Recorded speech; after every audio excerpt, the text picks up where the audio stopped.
That's in the cynosure of all eyes, and that is Godrej Properties. After seeing a brutal attack on the stock price after investors flagged off concerns regarding the deal with DB Realty, let's delve into those details with further detail and find out what this means for the company. Pirojsha Godrej is the executive chairman, Godrej Properties, who now joins us on the show to clear the air.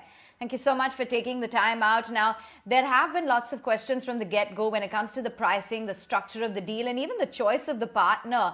Can you explain the rationale behind the deal in the first place and what kind of investor value the board had envisaged on the back of it? Absolutely. So I think there are a few points on this. Firstly, our thought is that redevelopment in Mumbai is actually a very good thing, both for the city's overall development as well as for the residents of slums. It's, I think, quite unfortunate that more than 50% of Bombay's residents live in slums. And I think providing them modern, updated accommodation on the sites where they're currently living has a strong purpose behind it. Secondly, we think this is a very large opportunity because there are, of course, a lot of good quality land parcels that are available through redevelopment that are not available in these parts of the city through any other means because they're not remaining open land parcels. Thirdly, we thought that the partnership with DB Realty allowed both parties to bring complementary skills to the table. So DB Realty does have a lot of experience with slum clearances, being able to get sites ready for development. And of course, our expertise would come in handling large-scale developments of this type. So we thought all of those reasons made this a strategic fit.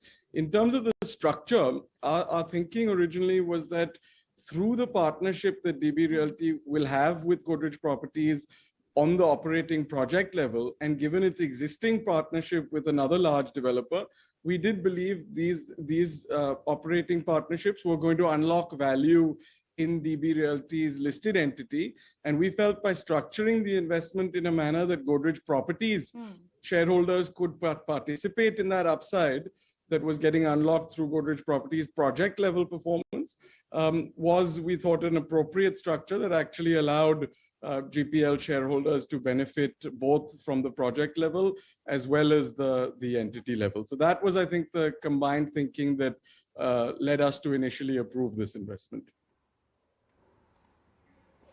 So, this all makes a lot of business sense, but there has to have perhaps been some devil in the detail then. What changed in 24 hours and why was the deal withdrawn? I think what changed was the feedback we received from our broader stakeholders. Of course, while we had consulted internally within the team and with our board, due to the price-sensitive nature of this information, there was no possibility of consultations with wider stakeholders prior to the announcement this week. So once we were able to do that, it was very clear that stakeholders, including our minority investors, were not comfortable with the decision. And I think pointed both to problems inherent with slum redevelopment from a risk perspective, particularly that these projects can often get delayed. They were also not comfortable with the structure of investment. And I think while, of course, it's a little embarrassing for us to reverse ourselves publicly like this in a 24-hour period, at the same time, I think good governance also involves being flexible, being serious about taking aboard the viewpoints of all stakeholders. And if in the broader judgment of several stakeholders that we consider very important, we've made a mistake in this case, we're happy to take that as a learning, happy to reverse course, and not be stubborn and push through our decision over the objections of minority investors. So I think that's really what happened. We continue to think the financial logic of the transaction was quite solid, but we understand, and it's not that we hadn't thought of before, that the risks in redevelopment are quite significant. And we do think that if our broader stakeholders are not comfortable with the risks, that the right thing to do is take on board their feedback and correct course, as we have done in this case. It certainly is the right thing to do, and I think that good governance is one of the reasons why Godrej Properties as well trades at a premium. But that aside, Pirojsha, even though now this equity investment seems to be off the table, we understand that the board is still open to a partnership. So can you give us the details as to what kind of a partnership now, is on the cards? To what extent is going to be that partnership? What kind of an exposure would there be in the same? Yeah, so I think now we've called off the whole strategic nature of the partnership. I think what we've said is, just like we do with many other developers and landowners, we will be open to any opportunities for project level partnerships that we make sense. We've of course taken the message from our minority investors very seriously. And we'll look primarily to partner on projects that we think are lower risk because they can be launched quickly. Because I think one of the big risks in redevelopment is the timelines getting stretched. So I think that will be one key criteria. And also the scale of investment will be quite limited. So I think we probably wouldn't do more than 1 or 2 projects, test the waters. If we prove them to be successful, then you go from there. But I think the message we've received is quite clear. And I think we will be quite cautious in our approach to slum redevelopment projects going forward. Okay, understood. Would you not now take slum redevelopment projects going forward? And what are going to be your plans on this front?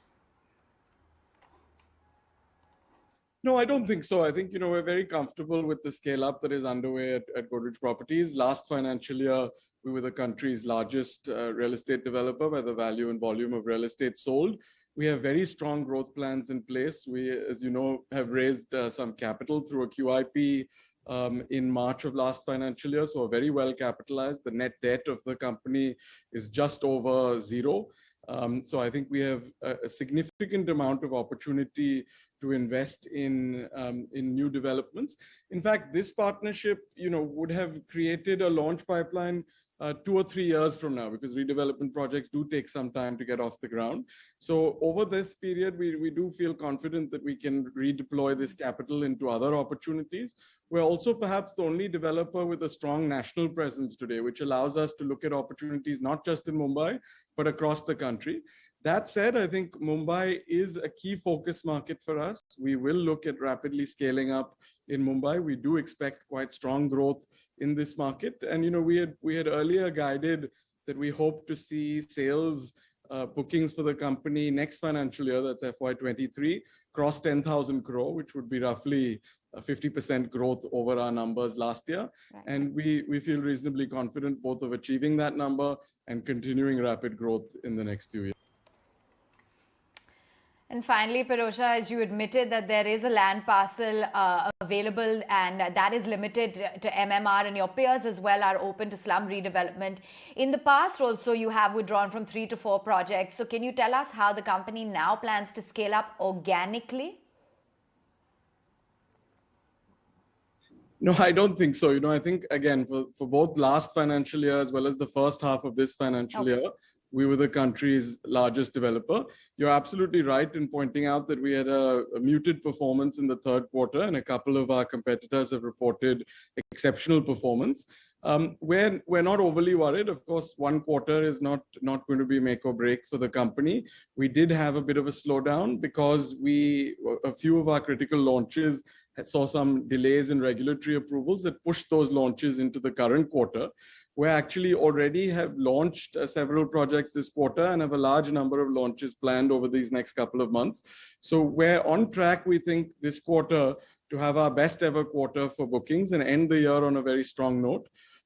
We don't really see any market share loss to competitors. We're very confident that our scale up is on track, that the plans we have in place will allow for rapid growth.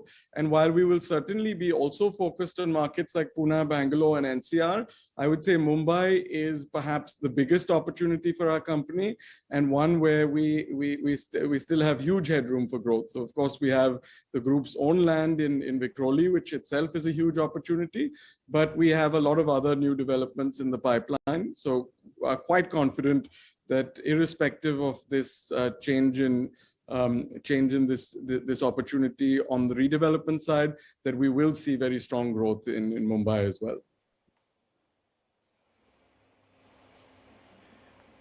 All right, Pirojsha, I really appreciate your time. So glad you could join us. I'm going to change